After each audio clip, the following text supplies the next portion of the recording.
V Vijayendra Prasad ಭಾರತೀಯ ಸಿನಿಮಾದ ಮಹಾಕಾವ್ಯ ಬರಹಗಾರ. ನಮಸ್ಕಾರ ಸ್ನೇಹಿತರೆ, ನಮ್ಮ ಚಾನೆಲ್ಗೆ ಸ್ವಾಗತ. ಭಾರತೀಯ ಸಿನಿಮಾ ಜಗತ್ತಿನಲ್ಲಿ ತೆರೆಮರೆಯಿಂದೆ ಚಲನಚಿತ್ರಗಳಿಗೆ ಜೀವ ತುಂಬುವ ಕೆಲವು ಹೆಸರುಗಳಿವೆ. ಇಂದು ನಾವು ಅಂತಹ ಒಬ್ಬ ಪ್ರಮುಖ ಕಥೆಗಾರನ ಬಗ್ಗೆ ಮಾತನಾಡುತ್ತೇವೆ. ವಿಕ್ರಮಾರ್ಕುಡು, ಬಾಹುಬಲಿ, RRR ಮತ್ತು ಮಣಿಕರ್ಣಿಕಾನಂತಹ ಸೂಪರ್ ಹಿಟ್ ಚಿತ್ರಗಳಿಗೆ ಕಥೆಗಳನ್ನು ಬರೆದವರು. ಆದರೆ ಅವರ ಜೀವನವು ಸಿನಿಮಾಕ್ಕೆ ಸೀಮಿತವಾಗಿರಲಿಲ್ಲ. ಅವರು ಸ್ಫೂರ್ತಿ, ಹೋರಾಟ, ಕಲ್ಪನೆ ಮತ್ತು ಯಶಸ್ಸಿನ ಜೀವಂತ ಉದಾಹರಣೆ.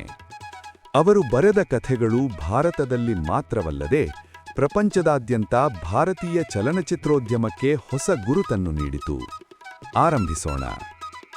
ಆರಂಭಿಕ ಜೀವನ. ಅವರ ಪೂರ್ಣ ಹೆಸರು ಕೊಡೂರಿ ವಿಶ್ವ ವಿಜಯೇಂದ್ರ ಪ್ರಸಾದ್. ಅವರ ತಂದೆ ರೈತರಾಗಿದ್ದರು ಮತ್ತು ಕುಟುಂಬದ ಜೀವನವು ತುಂಬಾ ಸರಳವಾಗಿತ್ತು. ಬಾಲ್ಯದಿಂದಲೂ ವಿಜಯೇಂದ್ರ ಪ್ರಸಾದ್ ಕಥೆಗಳನ್ನು ಕೇಳುವುದು ಮತ್ತು ಹೇಳುವುದು ಇಷ್ಟಪಟ್ಟಿದ್ದರು. ಅವರ ಅಧ್ಯಯನದ ಸಮಯದಲ್ಲಿ ಅವರು ಜಾನಪದ ಕಥೆಗಳು, ಪುರಾಣಗಳು ಮತ್ತು ಐತಿಹಾಸಿಕ ಘಟನೆಗಳಿಂದ ಪ್ರಭಾವಿತರಾಗಿದ್ದರು. ಈ ಮೌಲ್ಯಗಳು ನಂತರ ಅವರ ಕಥೆ ಹೇಳುವ ಕೌಶಲದ ಅಡಿಪಾಯವಾಯಿತು. ನಂತರ ಅವರು ಜಾನಪದ ಕಥೆಗಳು, ಪುರಾಣಗಳು ಮತ್ತು ಇತಿಹಾಸವನ್ನು ವ್ಯಾಪಕವಾಗಿ ಅಧ್ಯಯನ ಮಾಡಿದರು. ಕೊಡೂರಿ ವಿಶ್ವ ವಿಜಯೇಂದ್ರ ಪ್ರಸಾದ್ ಮೇ 27, 1942ರಂದು ಪಶ್ಚಿಮ ಗೋದಾವರಿ ಜಿಲ್ಲೆಯ ಕೋವೂರು ಗ್ರಾಮದಲ್ಲಿ ಜನಿಸಿದರು. ವಿಜಯೇಂದ್ರ ಪ್ರಸಾದ್ ಅವರ ಪೋಷಕರು ರೈತರು ಮತ್ತು ಗತ್ತುಗೆದಾರರಾಗಿದ್ದರು. ವಿಜಯೇಂದ್ರ ಪ್ರಸಾದ್ ಅವರಿಗೆ 6 ಸಹೋದರರು ಮತ್ತೊಬ್ಬ ಸಹೋದರಿ ಇದ್ದರು. ವಿಜಯೇಂದ್ರ ಪ್ರಸಾದ್ ಕೋವೂರು, ಏಲೂರು ಮತ್ತು ವಿಶಾಖಪಟ್ಟಣಂದಲ್ಲಿ ಅಧ್ಯಯನ ಮಾಡಿದರು. ತಮ್ಮ ಅಧ್ಯಯನವನ್ನು ಪೂರ್ಣಗೊಳಿಸಿದ ನಂತರ ವಿಶಾಖಪಟ್ಟಣಂದಲ್ಲಿ ತಮ್ಮ ಸಹೋದರರೊಂದಿಗೆ ಕೆಲಸ ಮಾಡುತ್ತಿದ್ದಾಗ ಅವರು ರಾಜನಂದಿನಿ ಎಂಬ ಹುಡುಗಿಯನ್ನು ಪ್ರೀತಿಸುತ್ತಿದ್ದರು.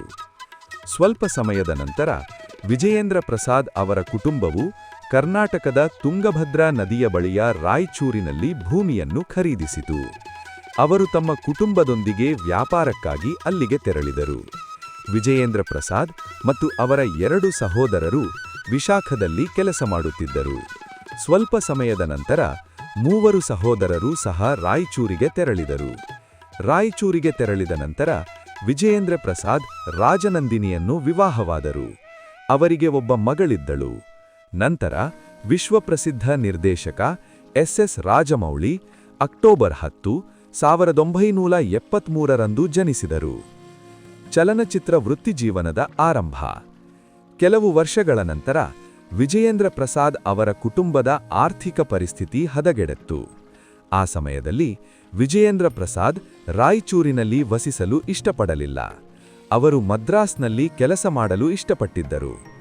ಆ ಸಮಯದಲ್ಲಿ ನಿರ್ದೇಶಕ ಕೆ. ರಾಘವೇಂದ್ರ ರಾವ್ ಅವರನ್ನು ಸಮರ್ಥಿಸಿದರು. ವಿಜಯೇಂದ್ರ ಪ್ರಸಾದ್ ಅವರಿಗೆ ಸಹಾಯಕ ಬರಹಗಾರರಾಗಿ ಕೆಲಸ ಮಾಡಿದರು. ಸ್ವಲ್ಪ ಸಮಯದ ನಂತರ ವಿಜಯೇಂದ್ರ ಪ್ರಸಾದ್ ಮತ್ತು ಅವರ ಸಹೋದರ ಶಿವಶಕ್ತಿ ದತ್ 1970ರ ದಶಕದ ಮಧ್ಯದಲ್ಲಿ ಚಲನಚಿತ್ರಗಳನ್ನು ನಿರ್ಮಿಸಲು ಪ್ರಾರಂಭಿಸಿದರು. ವಿಜಯೇಂದ್ರ ಪ್ರಸಾದ್ನ ಸಹಾಯದಿಂದ ಶಿವಶಕ್ತಿ ದತ್ ಜಾನಕಿ ರಾಮುಡು ಎಂಬ ಚಿತ್ರಕ್ಕಾಗಿ ಕಥೆಯನ್ನು ಅಭಿವೃದ್ಧಿಪಡಿಸಿದರು. ಈ ಚಿತ್ರವು 1989ರಲ್ಲಿ ಬಿಡುಗಡೆಯಾಯಿತು ಮತ್ತು ಸೂಪರ್ ಹಿಟ್ ಆಯಿತು. ವಿಜಯೇಂದ್ರ ಪ್ರಸಾದ್ ಸಹಾಯಕ ಬರಹಗಾರರಾದರು ಮತ್ತು ಇನ್ನೂ ಕೆಲವು ಚಿತ್ರಗಳನ್ನು ಮಾಡಿದರು. 1993ರಲ್ಲಿ ಕೈಕಾಲ ನಾಗೇಶ್ವರ ರಾವ್ ತಮ್ಮ ಚಿತ್ರ ಕಂಪನಿಯಲ್ಲಿ ಚಲನಚಿತ್ರವನ್ನು ನಿರ್ಮಿಸುವುದಾಗಿ ಭರವಸೆ ನೀಡಿದರು. ಕೈಕಾಲ ನಾಗೇಶ್ವರ ರಾವ್ ವಿಜಯೇಂದ್ರ ಪ್ರಸಾದ್ ಅವರಿಗೆ ಕಥೆ ಬರೆಯಲು ಕೇಳಿಕೊಂಡರು. ವಿಜಯೇಂದ್ರ ಪ್ರಸಾದ್ ಒಂದು ಕಥೆ ಬರೆದು ನಾಗೇಶ್ವರ ರಾವ್ ಅವರಿಗೆ ವಿವರಿಸಿದರು. ಕೈಕಾಲ ನಾಗೇಶ್ವರ ರಾವ್ ಕಥೆಯನ್ನು ದಾಸರಿ ನಾರಾಯಣ ರಾವ್ ಅವರಿಗೆ ವಿವರಿಸಿದರು. ದಾಸರಿ ನಾರಾಯಣ ರಾವ್ ಕೆಲವು ಬದಲಾವಣೆಗಳೊಂದಿಗೆ ಕಥೆಯನ್ನು ಒಪ್ಪಿಕೊಂಡರು. ಆ ಕಥೆ ಬಂಗಾರು ಕುಟುಂಬಂ ಆಯಿತು. ಬಂಗಾರು ಕುಟುಂಬಂ ಅವರ ಒಪ್ಪಿಗೆಯೊಂದಿಗೆ ನಿರ್ಮಾಪಕ ತ್ರಿವಿಕ್ರಮ್ ರಾವ್ ಮತ್ತು ನಿರ್ದೇಶಕ ಕೋಡಂದ ರಾಮರೆಡ್ಡಿ ಅವರು ನಟ ಬಾಲಕೃಷ್ಣ ಅವರಿಗೆ ಕಥೆ ಬರೆಯಲು ಕೇಳಿಕೊಂಡರು. ಅದು ಬೊಬ್ಬಿಲಿ ಸಿಂಹಂ ಆಯಿತು. ಬಂಗಾರು ಕುಟುಂಬಂ ಮತ್ತು ಬೊಬ್ಬಿಲಿ ಸಿಂಹಂ ಎರಡೂ 1994ರಲ್ಲಿ ಬಿಡುಗಡೆಯಾಗಿ ಸೂಪರ್ ಹಿಟ್ ಆದವು. ಬೊಬ್ಬಿಲಿ ಸಿಂಹಂ ಬ್ಲಾಕ್ ಬಸ್ಟರ್ ಹಿಟ್ ಆಯಿತು. ಈ ಚಿತ್ರವು ತೆಲುಗು ಚಿತ್ರರಂಗದಲ್ಲಿ ರಾಜೇಂದ್ರ ಪ್ರಸಾದ್ ಅವರ ಖ್ಯಾತಿಯನ್ನು ಸ್ಥಾಪಿಸಿತು. ಆ ಸಮಯದಲ್ಲಿ ರಾಜಮೌಳಿ ತಮ್ಮ ಅಧ್ಯಯನವನ್ನು ಬಿಟ್ಟು ತಮ್ಮ ತಂದೆಯೊಂದಿಗೆ ಸೇರಲು ಮದ್ರಾಸಿಗೆ ಪಿರಳಿದರು. ಮದ್ರಾಸಿಗೆ ಬಂದ ನಂತರ ಅವರು ಸ್ವಲ್ಪ ಸಮಯದ ಕಾಲ ಅಲೆದಾಡಿದರು.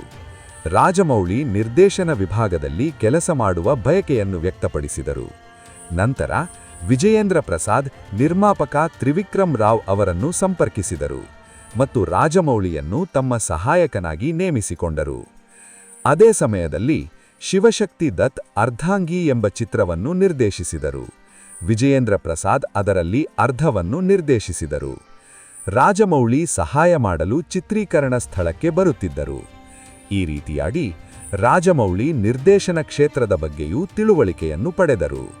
1996ರಲ್ಲಿ ಬಿಡುಗಡೆಯಾದ ಚಿತ್ರವು ಉತ್ತಮವಾಗಿ ಕಾರ್ಯನಿರ್ವಹಿಸಲಿಲ್ಲ.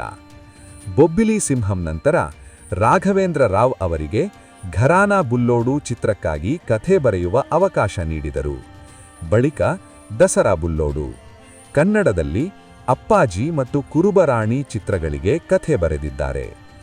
ಆನಂತರ ಬಾಲಕೃಷ್ಣ ಅವರಿಗೆ ಕಥೆ ಬರೆಯಲು ಕೇಳಿಕೊಂಡರು. ವಿಜಯೇಂದ್ರ ಪ್ರಸಾದ್ ನಂತರ ಸಮರಸಿಂಹರೆಡ್ಡಿಗೆ ಕಥೆ ಬರೆದರು. 1999ರಲ್ಲಿ ಸಮರಸಿಂಹರೆಡ್ಡಿ ಅವರು ದೊಡ್ಡ ಯಶಸ್ಸನ್ನು ಸಾಧಿಸಿದರು ಎಂದು ಹೇಳಬೇಕಾಗಿಲ್ಲ. ಆ ಸಮಯದಲ್ಲಿ ಬಿ. ಗೋಪಾಲ್ ಬಾಲಕೃಷ್ಣ ಅವರಿಗಾಗಿ ಯಾವ ಕಥೆಯನ್ನು ಬರೆಯಬೇಕೆಂದು ಯೋಚಿಸುತ್ತಿದ್ದಾಗ ಅವರು ವಿಜಯೇಂದ್ರ ಪ್ರಸಾದ್ ಅವರೊಂದಿಗೆ ಒಂದು ವಾರ ಚರ್ಚಿಸಿದರು. ನಂತರ ವಿಜಯೇಂದ್ರ ಪ್ರಸಾದ್ ಒಂದು ಕಥೆಯನ್ನು ಬರೆದು ಬಿ. ಗೋಪಾಲ್ ಅವರಿಗೆ ನೀಡಿದರು. ಗೋಪಾಲ್ ಅದನ್ನು ಇಷ್ಟಪಟ್ಟರು. ಅವರು ಅದನ್ನು ಬಾಲಕೃಷ್ಣ ಅವರಿಗೆ ಹೇಳಿದರು. ಆದಾಗ್ಯೂ ಬಾಲಕೃಷ್ಣ ಅವರಿಗೆ ಅದು ಇಷ್ಟವಾಗಲಿಲ್ಲ. ರಾಜಮೌಳಿ ಒಮ್ಮೆ ಕಥೆಯನ್ನು ಕೇಳಿದ್ದರು. ಅಂದಿನಿಂದ ಅವರು ಅದನ್ನು ಜನಪ್ರಿಯಗೊಳಿಸಲು ಬಯಸಿದ್ದರು. ನಂತರ ಅವರು ಜೂನಿಯರ್ ಎನ್ಟಿಆರ್ ಅವರೊಂದಿಗೆ ಸಿಂಹಾದ್ರಿ ಚಿತ್ರವನ್ನು ನಿರ್ಮಿಸಿದರು. ಸಿಂಹಾದ್ರಿ 2003ರಲ್ಲಿ ಬಿಡುಗಡೆಯಾಯಿತು ಮತ್ತು ಎನ್ಟಿಆರ್ ಮತ್ತು ರಾಜಮೌಳಿ ಇಬ್ಬರ ವೃತ್ತಿಜೀವನದಲ್ಲಿ ಪ್ರಮುಖ ಪಾತ್ರ ವಹಿಸಿತು. ಆ ಚಿತ್ರದ ಇತಿಹಾಸ ನಮಗೆಲ್ಲರಿಗೂ ತಿಳಿದಿದೆ. ಅದರ ನಂತರ ರಾಜಮೌಳಿ ತಮ್ಮ ತಂದೆಯ ಕಥೆಗಳನ್ನು ಛತ್ರಪತಿ, ವಿಕ್ರಮಾರ್ಕುಡು, ಯಮಡೊಂಗ, ಮಗಧೀರ ಮತ್ತು ಬಾಹುಬಲಿಯಂತಹ ಚಲನಚಿತ್ರಗಳಾಗಿ ಅಳವಡಿಸಿಕೊಂಡರು. ಇದು ಅವರ ಗಮನಾರ್ಹ ನಿರ್ದೇಶನ ಕೌಶಲದ ಅಳಿಸಲಾಗದ ಗುರುತು ಬಿಟ್ಟಿತು. ಬಾಹುಬಲಿ ಭಾರತೀಯ ಸಿನಿಮಾ ಇತಿಹಾಸದಲ್ಲಿ ಒಂದು ಮೈಲಿಗಲ್ಲು. ಭಾರತದ ಪ್ರಧಾನಿ ನರೇಂದ್ರ ಮೋದಿ ಕೂಡ ಈ ಚಿತ್ರವನ್ನು ಹೊಗಳಿದರು. ವಿಜಯೇಂದ್ರ ಪ್ರಸಾದ್ ಕಥೆಗಳನ್ನು ಬರೆದಿದ್ದು ಮಾತ್ರವಲ್ಲದೆ ನಿರ್ದೇಶಿಸಿದರು. 2006ರಲ್ಲಿ ಅವರು ಡಿ. ರಾಮಾನಾಯ್ಡು ಅವರಿಗಾಗಿ ಶ್ರೀಕೃಷ್ಣ ಚಿತ್ರವನ್ನು ಬರೆದು ನಿರ್ದೇಶಿಸಿದರು. 2011ರಲ್ಲಿ ಅವರು ನಾಗಾರ್ಜುನ ಅವರನ್ನು ನಾಯಕನಾಗಿ ನಟಿಸಿ ರಾಜಣ್ಣ ಅವರನ್ನು ನಿರ್ದೇಶಿಸಿದರು. 2017ರಲ್ಲಿ ಅವರು ಶ್ರೀವಲ್ಲಿ ಚಿತ್ರವನ್ನು ನಿರ್ಮಿಸಿದರು. ಅದು ಬ್ಲಾಕ್ಬಸ್ಟರ್ ಎಂದು ಸಾಬೀತಾಯಿತು. ಅವರು ಯಾವಾಗಲೂ ಕಥೆಯ ಬಗ್ಗೆ ಯೋಚಿಸುತ್ತಿರುತ್ತಾರೆ. ಅವರ ಪ್ರತಿಭೆ ಹಾಗೆಯೇ ಉಳಿದಿದೆ. ಆದರೆ ನಿರ್ದೇಶಕ ಕೆ. ರಾಘವೇಂದ್ರ ರಾವ್ ಮತ್ತು ಅವರ ಮಗ ಎಸ್. ರಾಜಮೌಳಿ ಅವರೊಂದಿಗೆ ಚಲನಚಿತ್ರಗಳನ್ನು ಬರೆಯಲು ಪ್ರಾರಂಭಿಸಿದಾಗ ಅವರು ನಿಜವಾದ ಮನ್ನಣೆಯನ್ನು ಪಡೆದರು. ಕ್ರಮೇಣ ಅವರ ಕಥೆಗಳು ಭಾರತೀಯ ಮತ್ತು ದಕ್ಷಿಣ ಚಿತ್ರರಂಗದಲ್ಲಿ ಮನ್ನಣೆಯನ್ನು ಗಳಿಸಿದವು. ಪ್ರಸಿದ್ಧ ಚಲನಚಿತ್ರಗಳು ಮತ್ತು ಕಥೆಗಳು.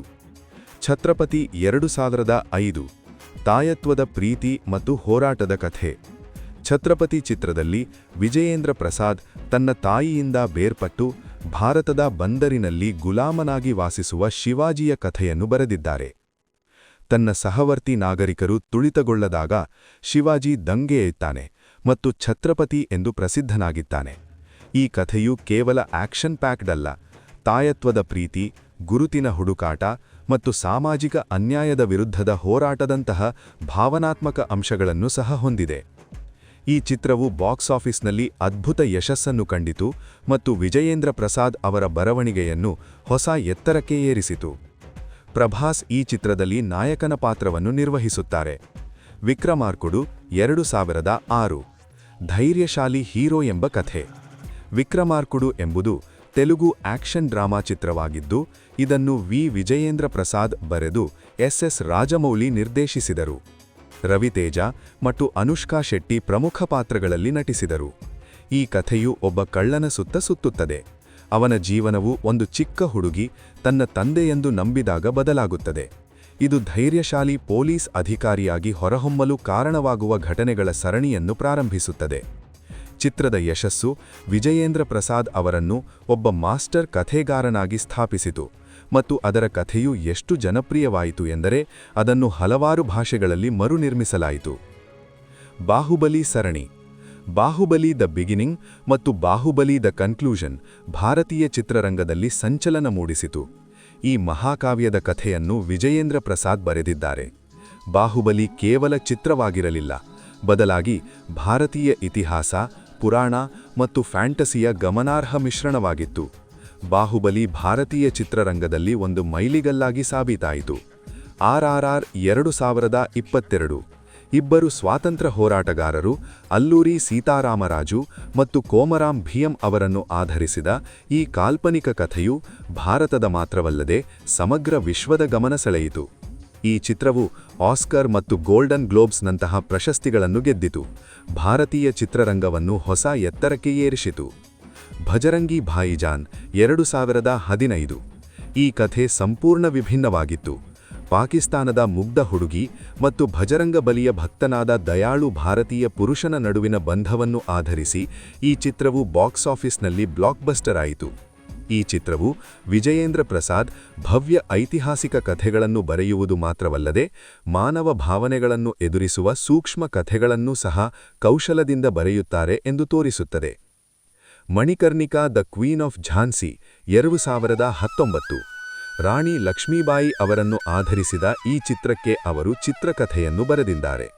ಈ ಚಿತ್ರವು ಭಾರತೀಯ ಸ್ವಾತಂತ್ರ್ಯ ಹೋರಾಟದ ಮಹಾನ್ ನಾಯಕಿಯನ್ನು ಸಾರ್ವಜನಿಕ ಪ್ರಜ್ಞೆಯಲ್ಲಿ ಮತ್ತೆ ಜೀವಂತಗೊಳಿಸಿತು. ಬರವಣಿಗೆಯ ಶೈಲಿ, ವಿಜಯೇಂದ್ರ ಪ್ರಸಾದ್ ಅವರ ಕಥೆಗಳ ಅತ್ಯಂತ ಗಮನಾರ್ಹ ವಿಶೇಷತೆ ಅವರ ಭಾರತೀಯತೆ. ಅವರು ರಾಮಾಯಣ, ಮಹಾಭಾರತ, ಪುರಾಣಗಳು, ಜನಪದ ಕಥೆಗಳು ಮತ್ತು ಐತಿಹಾಸಿಕ ಕಥೆಗಳನ್ನು ನಿರಂತರವಾಗಿ ಬಳಸುತ್ತಾರೆ. ಅವರ ಪಾತ್ರಗಳು ಹೆಚ್ಚಾಗಿ ಆದರ್ಶವಾದಿಗಳು, ಧೈರ್ಯಶಾಲಿಗಳು ಮತ್ತು ಭಾವನೆಗಳಿಂದ ತುಂಬಿರುತ್ತಾರೆ.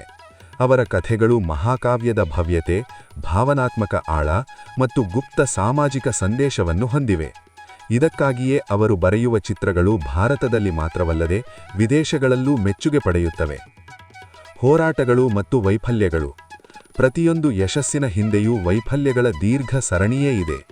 ವಿಜಯೇಂದ್ರ ಪ್ರಸಾದ್ ಅವರ ಜೀವನದಲ್ಲಿ ಹಲವಾರು ಹಿನ್ನಡೆಗಳನ್ನು ಎದುರಿಸಿದರು. ಕೆಲವೊಮ್ಮೆ ಅವರ ಕಥೆಗಳು ಚಿತ್ರನಿರ್ಮಾಪಕರಿಗೆ ಇಷ್ಟವಾಗಲಿಲ್ಲ, ಕೆಲವೊಮ್ಮೆ ಅವರ ಚಿತ್ರಗಳು ಗಲ್ಲೆಪೆಟ್ಟಿಗೆಯಲ್ಲಿ ವಿಫಲವಾದವು. ಆದರೆ ಅವರು ಎಂದರೂ ಬಿಟ್ಟುಕೊಡಲಿಲ್ಲ. ಪ್ರತಿಯೊಂದು ವೈಫಲ್ಯವೂ ನವಕಥೆಗೆ ಸ್ಫೂರ್ತಿ ಎಂದು ಅವರು ನಂಬುತ್ತಾರೆ. ವೈಯಕ್ತಿಕ ಜೀವನ ಮತ್ತು ಸಂಬಂಧಗಳು. ವಿಜಯೇಂದ್ರ ಪ್ರಸಾದ್ ಅವರ ಮಗ ಎಸ್ ರಾಜಮೌಳಿ ಅವರನ್ನು ಇಂದಿನ ಭಾರತದ ಅತ್ಯಂತ ಯಶಸ್ವಿ ನಿರ್ದೇಶಕರಲ್ಲಿ ಒಬ್ಬರೆಂದು ಪರಿಗಣಿಸಲಾಗಿದೆ. ತಂದೆ ಮಗ ಜೋಡಿ ಭಾರತೀಯ ಚಿತ್ರರಂಗಕ್ಕೆ ಅನೇಕ ಹೆಗ್ಗುರುತು ಚಿತ್ರಗಳನ್ನು ನೀಡಿದೆ. ಕುತೂಹಲಕಾರಿಯಾಗಿ, ರಾಜಮೌಳಿ ಪರದೆಯ ಮೇಲೆ ಮ್ಯಾಜಿಕ್ ಸೃಷ್ಟಿಸಿದರೆ, ವಿಜಯೇಂದ್ರ ಪ್ರಸಾದ್ ತೆರೆಮರೆಯಲ್ಲಿ ಕಥೆಗಳನ್ನು ರೂಪಿಸುತ್ತಾರೆ. ಸಾಧನೆಗಳು ಮತ್ತು ಗೌರವಗಳು. 2017ರಲ್ಲಿ ಭಾರತ ಸರ್ಕಾರ ಅವರನ್ನು ರಾಜ್ಯಸಭಾ ಸಂಸದರನ್ನಾಗಿ ನಾಮನಿರ್ದೇಶನ ಮಾಡಿತು. 2023ರಲ್ಲಿ ಅವರಿಗೆ ಪದ್ಮಶ್ರೀ ಪ್ರಶಸ್ತಿ ನೀಡಲಾಯಿತು. ಅವರ ಚಲನಚಿತ್ರಗಳು ರಾಷ್ಟ್ರೀಯ ಮತ್ತು ಅಂತಾರಾಷ್ಟ್ರೀಯ ಮಟ್ಟದಲ್ಲಿ ಹಲವಾರು ಪ್ರಶಸ್ತಿಗಳನ್ನು ಗೆದ್ದಿವೆ. ರಾಜ್ಯಸಭಾ ಸಂಸದರಾಗಿ ಕೊಡುಗೆಗಳು. ವಿಜಯೇಂದ್ರ ಪ್ರಸಾದ್ ಒಬ್ಬ ಬರಹಗಾರರಷ್ಟೇ ಅಲ್ಲ, ದೇಶದ ರಾಜಕೀಯ ಮತ್ತು ಸಮಾಜದ ಬಗ್ಗೆಯೂ ತೀಕ್ಷ್ಣವಾದ ವೀಕ್ಷಕರೂ ಆಗಿದ್ದಾರೆ. 2016ರಲ್ಲಿ ಭಾರತ ಸರ್ಕಾರ ಅವರನ್ನು ರಾಜ್ಯಸಭೆಗೆ ನಾಮನಿರ್ದೇಶನ ಮಾಡಿತು. ಕಲೆ, ಸಾಹಿತ್ಯ ಮತ್ತು ಸಾಮಾಜಿಕ ಸೇವೆಯ ಕ್ಷೇತ್ರಗಳಿಗೆ ನೀಡಿದ ಕೊಡುಗೆಗಳ ಆಧಾರದ ಮೇಲೆ ಸಂಸತ್ತಿನಲ್ಲಿ ಸದಸ್ಯತ್ವ ಪಡೆದ ಕೆಲವು ಆಯ್ದ ವ್ಯಕ್ತಿಗಳಲ್ಲಿ ಅವರು ಒಬ್ಬರು. ಸಂಸದರಾದ ನಂತರವೂ ವಿಜಯೇಂದ್ರ ಪ್ರಸಾದ್ ಎಂದಿಗೂ ರಾಜಕೀಯಕ್ಕೆ ಸೀಮಿತವಾಗಿರಲಿಲ್ಲ. ಭಾರತೀಯ ಸಂಸ್ಕೃತಿ, ಚಲನಚಿತ್ರೋದ್ಯಮ ಮತ್ತು ಸಾಹಿತ್ಯಕ್ಕೆ ಸಂಬಂಧಿಸಿದ ವಿಷಯಗಳನ್ನು ಅವರು ಸಂಸತ್ತಿನಲ್ಲಿ ಪದೇ ಪದೇ ಎತ್ತಿದರು. ಭಾರತೀಯ ಚಲನಚಿತ್ರಗಳು ಕೇವಲ ಮನರಂಜನೆಯ ಮೂಲವಲ್ಲ, ಸಮಾಜಕ್ಕೆ ಮಾರ್ಗದರ್ಶನ ನೀಡುವ ಸಾಧನವಾಗಿದೆ ಎಂದು ಅವರು ನಂಬುತ್ತಾರೆ. ಆದ್ದರಿಂದ ಚಲನಚಿತ್ರಗಳು ಯುವಕರಲ್ಲಿ ದೇಶಭಕ್ತಿ, ನೈತಿಕತೆ ಮತ್ತು ಭಾರತೀಯ ಮೌಲ್ಯಗಳನ್ನು ಬೆಳೆಸಬೇಕೆಂದು ಅವರು ಬಯಸುತ್ತಾರೆ. ಒಳ್ಳೆಯ ಕಥೆ ಸಿನಿಮಾವನ್ನು ಜೀವಂತಗೊಳಿಸುವುದಷ್ಟೇ ಅಲ್ಲ, ಸಮಾಜದಲ್ಲಿ ಸಕಾರಾತ್ಮಕ ಬದಲಾವಣೆಯನ್ನು ತರಬಹುದು ಎಂದು ಅವರು ನಂಬುತ್ತಾರೆ. ಸ್ನೇಹಿತರೆ, ವಿ. ವಿಜಯೇಂದ್ರ ಪ್ರಸಾದ್ ಕೇವಲ ಚಿತ್ರಕಥೆಗಾರರಲ್ಲ, ಭಾರತೀಯ ಸಂಸ್ಕೃತಿಯ ಆಧುನಿಕ ಕಥೆಗಾರ. ಅವರು ಭಾರತೀಯ ಸಿನಿಮಾ ಹಾಲಿವುಡ್ನೊಂದಿಗೆ ಸ್ಪರ್ಧಿಸಬಹುದು ಎಂದು ತೋರಿಸಿದರು ಮತ್ತು ಬಹುಶಃ ಅದಕ್ಕಾಗಿಯೇ ಭವಿಷ್ಯದ ಪೀಳಿಗೆಗಳು ಅವರನ್ನು ಭಾರತೀಯ ಸಿನಿಮಾದ ಮಹಾಕಾವ್ಯಕಾರ ಎಂದು ಕರೆಯುತ್ತಾರೆ. ಒಳ್ಳೆಯ ಕಥೆ ಕೇವಲ ಮನರಂಜನೆಯಲ್ಲ, ಸಮಾಜಕ್ಕೆ ಮಾರ್ಗದರ್ಶನ ನೀಡುವ ಮಾಧ್ಯಮವೂ ಆಗಿದೆ ಎಂದು ವಿ. ವಿಜಯೇಂದ್ರ ಪ್ರಸಾದ್ ನಮಗೆ ಕಲಿಸಿದರು. ಈ ವಿಡಿಯೋವನ್ನು ನೋಡಿದ್ದಕ್ಕಾಗಿ ಧನ್ಯವಾದಗಳು. ನಿಮಗೆ ಇದು ಇಷ್ಟವಾಗಿದ್ದರೆ ದಯವಿಟ್ಟು ಲೈಕ್ ಮಾಡಿ, ಹಂಚಿಕೊಳ್ಳಿ ಮತ್ತು ಚಾನೆಲ್ಗೆ ಸಬ್ಸ್ಕ್ರೈಬ್ ಮಾಡಿ. ಮುಂದಿನ ವಿಡಿಯೋದಲ್ಲಿ ಮತ್ತೊಂದು ಆಸಕ್ತಿಕರ ವಿಷಯದೊಂದಿಗೆ ನಾವು ಮತ್ತೆ ಭೇಟಿಯಾಗೋಣ. ನಮಸ್ತೆ. ವಂದೇ ಮಾತರಂ.